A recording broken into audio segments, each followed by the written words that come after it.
was a gun. I'm not voting. If we want to build our nation. The problem with the Somalians. Just want to experience something else than a black man. Move on, move Can't be forward. like a horse with blinkers on. Honestly say, I was about to have Corrupt sex and then I pulled crap, up. but it's nice.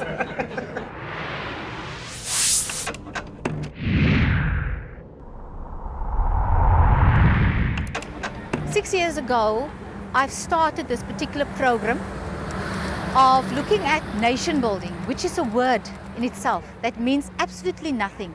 But if you put it into practical terms, it relates to our constitution. South Africa's constitution says we need to look at respect for the other, looking at how we're coming to bring our diverse backgrounds, our diverse people together. And for us, it's for us very important to look at a practical way of starting to engineering, bringing our people together. Because if we're not going to do that, we are still going to look at stereotyping each other and still looking at boxing each other. And that will be a sad day for South Africa with such a wonderful constitution.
Wat u vanaand hier gaan sien is 'n tentoonstelling van talent op 'n baie breë basis. Van marimbas tot by ballet en opera, musiek. Daar is soveel wat u gaan geniet vanaand en ek hoop u gaan dit saam met ons deel en dat hierdie aand saam met ons in u geheue sal bly. Absolutely fantastic. Hello! Hoe gaan het met julle? Hi, my name is Alistair Isbah. I'm a performer, artist and dancer and been in the industry for about 26 years.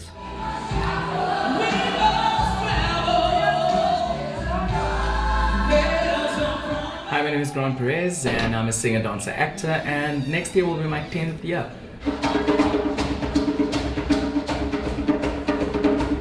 My name is Tandi Swartboy. I'm a singer, I'm a performer, I'm a percussionist, I'm a dancer, and also I'm a director of Women Unite Marimba Band. I'm Carol Thorns and I play the electric cello.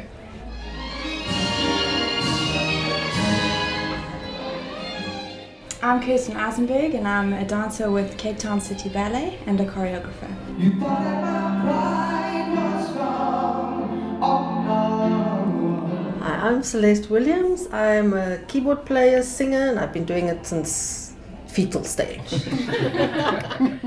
Theatre opens up a world of magic to people, and they really, the incredible thing about bringing it to a place like Ceres is watching it unfold and people actually being mesmerized by these lights and the magic of theatre, and that to me has always been a fantastic aspect of the arts and why I aspired to be exactly where I am today in my career.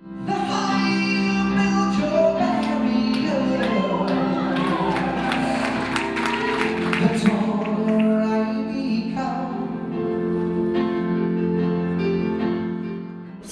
we underestimate just the people in areas like these. We think just because they've not been exposed to it doesn't mean that they cannot appreciate what we're bringing. And I was delighted to see people's faces light up, to see how they appreciated everything that we brought here, the feeling that one gets when you enter theatre was phenomenal. It's something that's hard to describe.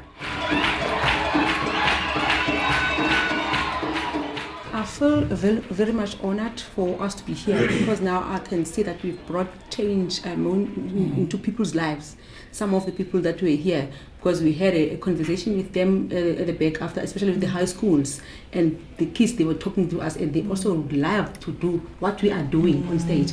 And the collaboration that we did, I just hope that we can be able to sustain it as artists. It mustn't end here, because mostly with my band, we do collaborations with other countries like Norwegians, Brass Brothers, Denmark, and then the Papaya and others. Why don't we do it here in South Africa, especially here in Cape Town? And also the cultural diversity that you saw in stage, it really amazed me. So we should keep it up like that.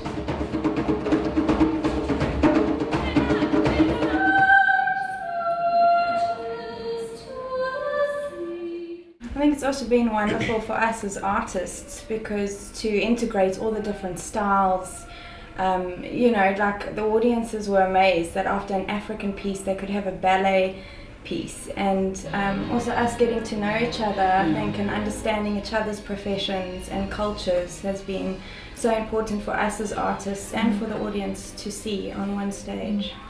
For me, definitely seeing or being from this area and being born here, it's an honor and it's a privilege to perform for my people, and I've seen a couple of familiar faces in the audience, and like everyone has said, there's magic that happened from the schools. We did the schools a couple of days ago, and primary school kids, I mean, this venue hasn't been used as a theater like it is now. All this sound, all these lights, we haven't had that for all these years that I've been here. So it's a massive opportunity, and it's also for kids to see from my perspective. It's for kids to see that if I can make it, if I can do it, then they can do it.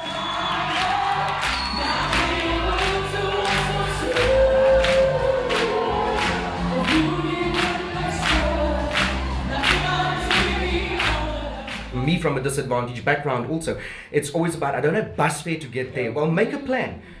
Find a way to get to the theatre. That's how I got into it. That's the reality of it. You've got to do something for yourself in order to be self-empowered and respect yourself, so that there's some kind of self-worth and responsibility that goes along with becoming successful. I think also you must take yourself to the environment that you want to be in. If you want to do music, then you've got to kind of gravitate that way and find musical people and do something to grow the talent and develop it, because once you have to want to be there badly, and not sit on a fence and say, oh, I like and I want to, but nobody's doing for me. It's not going to happen like that. You've got to do something constructive about it and work very hard at it for a long time. It doesn't happen overnight, but you've got to go to the environment. You've got to put yourself there with those kind of people.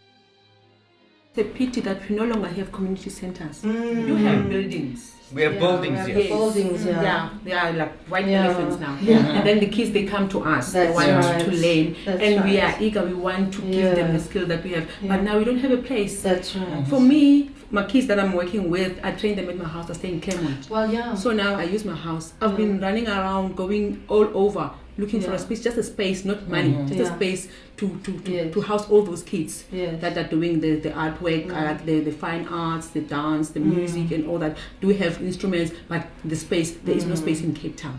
Well, no, not there is no space. It's just that the space is not allocated properly. Yes, But I think that is something that we need to address, not just in Cape Town, but around the country. That people, it's a sore point, but there's a whole lot of attention being paid to sports, and the arts suffer. And yes, everyone wants to be entertained, but they don't do anything about developing that angle. And it's not just a matter of you can get up take a soccer ball and play, or wake up one morning and you can play the piano or sing or dance or whatever. You've got to invest so much time in it, and I feel that the broader community doesn't respect that.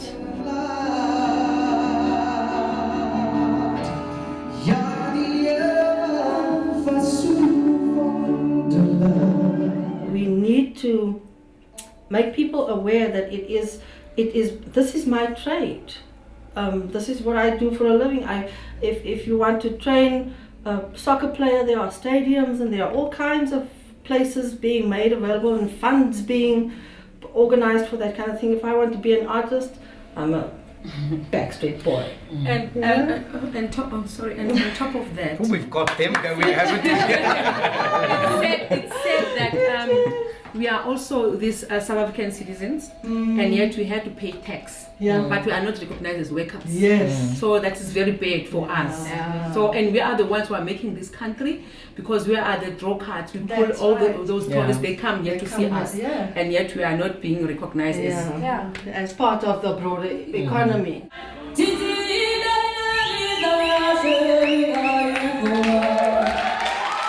It's imperative that one understands that this particular job that we all do is not as glitzy and glamorous as it seems. It is hard work. I mean, there are times, even working in New York on Broadway or on the West End of London, your dressing rooms are terrible. I mean, this is not magical at all. The magic happens on stage, but it's a matter of respecting, understanding your strengths to accept your weakness. And telling a young child, your headspace has got to be right. It's not about all that glitz and glamour. It's understanding, respecting the God-given talent that you've been given, and being able to work with diverse characters. And because it's as mull, I mean, you've got to be able to just calm down to a panic and accept people's idiosyncrasies and everything else, and let the magic unfold and understand before you are to be understood. But it is so magical, and I implore parents to, particularly if you have a talented child, don't just leave it. Don't just think the child will just get over it. No, there are institutions in Cape Town. Unfortunately, it is in the big cities, but make contact through your burgemeester or someone, your ward councillor or something, and get those kids molded into becoming something that they can be proud of.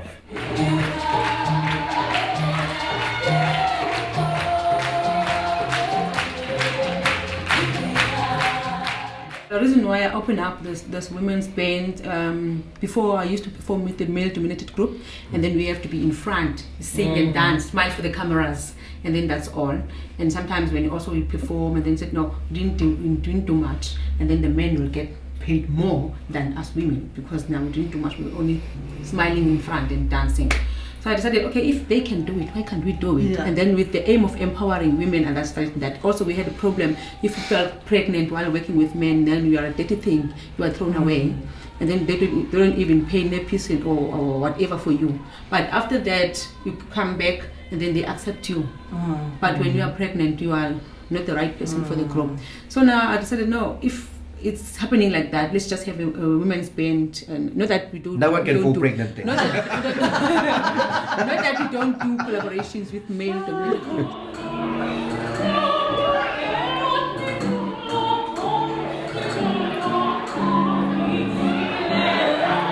As much as there is still influences of the terrible legacy of apartheid, because it's not going to be gone overnight. The imperative thing is that we as adults with our kids need to have the responsibility of tackling the issue of people are equal.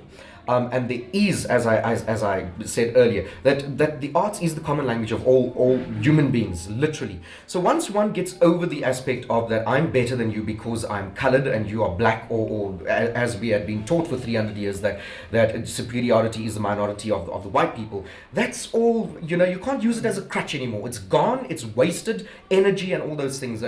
And institutions, when you have respect for yourself and self-worth and all that, none of that matters anymore. There's place for everybody in this world. Talk about everybody. That's just, that's something that we often dictate to each other. And you can see the diverse racial. Cultural. Absolutely. There's no issues between Thandi and I hope not. Well, no. and that's just the fantastic thing about it, is that I know for 26 years in my industry, or being in this industry, I've never thought about people being black, white, colored, or anything. That's never been something we thought about, whether we're dancing with a black, colored, white dancer.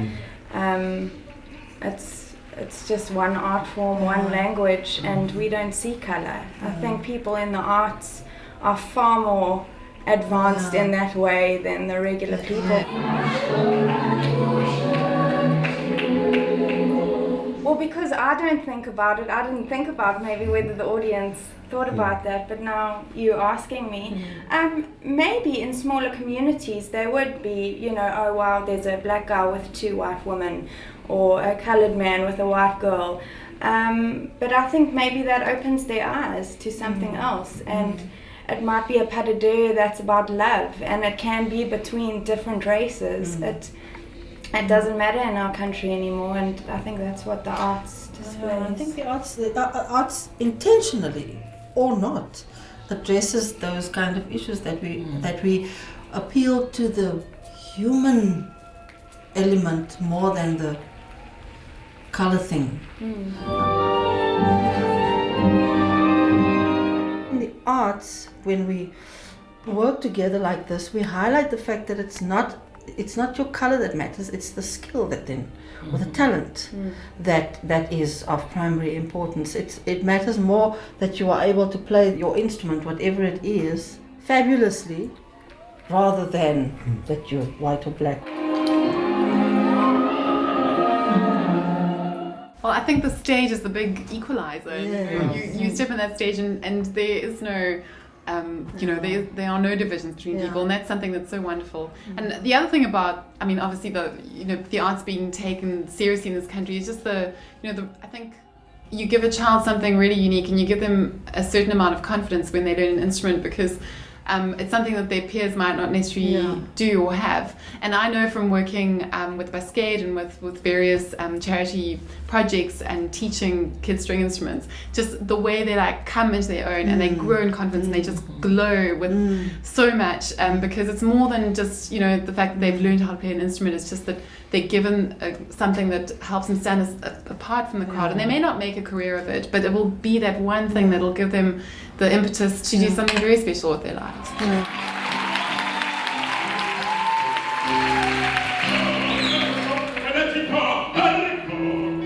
It's just a phenomenal experience to have the gift of song and music and the arts and all kind of parallel each other's and cross-pollinate, and particularly in this instance where you're watching people of color all cross-pollinating, like the black ballet dancer with the white girls, or the black opera singer with the white woman, and the colored performers a la me and Celeste Williams and a few others. It's just fantastic, and the wonderful thing about it is that music and the arts is the common language of all mankind.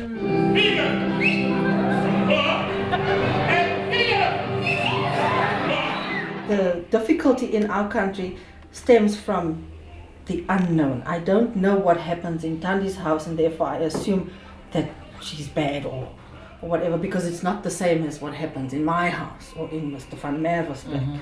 So it's that unknown factor that I think the arts is a perfect place that breaks all that down, because you put it on a stage and show them what happens in Van Merwe's house, or in Swart Boy's house, or in whatever.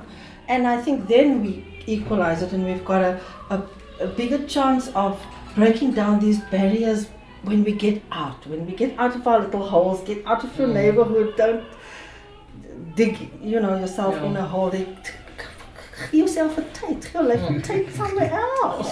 The thing is that last time I heard we were supposed to be free, but now we're still fighting struggle. Us as artists, especially in this country. So that have to come to an end. So I don't know who's going to listen to us. I don't think we've addressed it aggressively, and I think that's a problem in our country, is that we don't talk, we don't complain, we don't. We're a complacent nation, absolutely. We accept things as it is and what is presented to us. Ek baklei op 'n daglikse basis. I do not stop. You know what is happening? I don't know whether in this country, in order for you to be heard, you have to toy. We've never done that. For the artists. For the arts, we've never done that. But I think we should just. Everyone's toy. And then they get everything right. We organize a festival. And yes.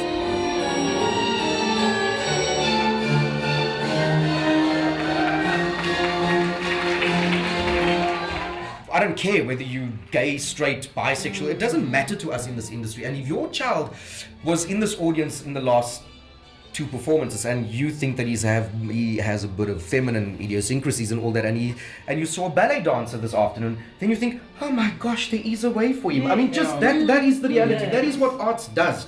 And it frees people, and people come to theatre and they realize, oh my God, it's actually okay. That is, and I don't want to be toy-toying. Sorry, I'm not going to join you for that one.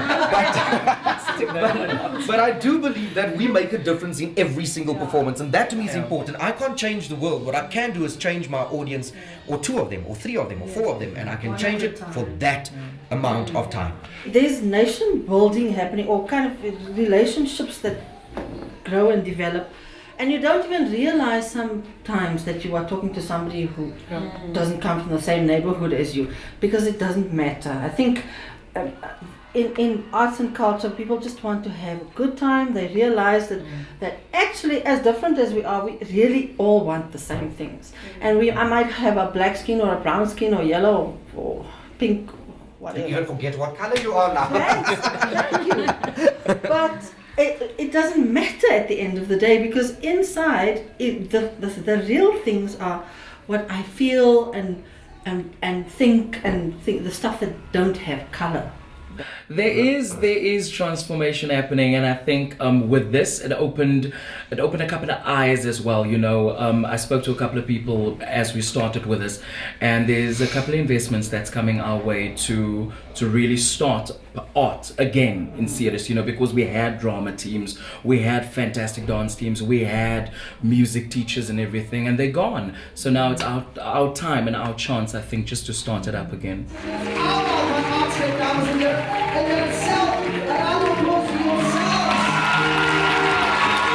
My dream is exactly where I am right now. My dream is definitely to make a change and cause people to have a heart change wherever I am. My dream is to have a cultural center where it's going to house all the art forms. It's been my dream ever since. Well, I'm off to Edinburgh Festival this year, so my dream is that goes well and that people will be inspired and that there'll be a lot more cellists out there one day. Me personally, I feel like I'm living my dream, but my dream is for arts and culture in South Africa to go back to a higher level of appreciation.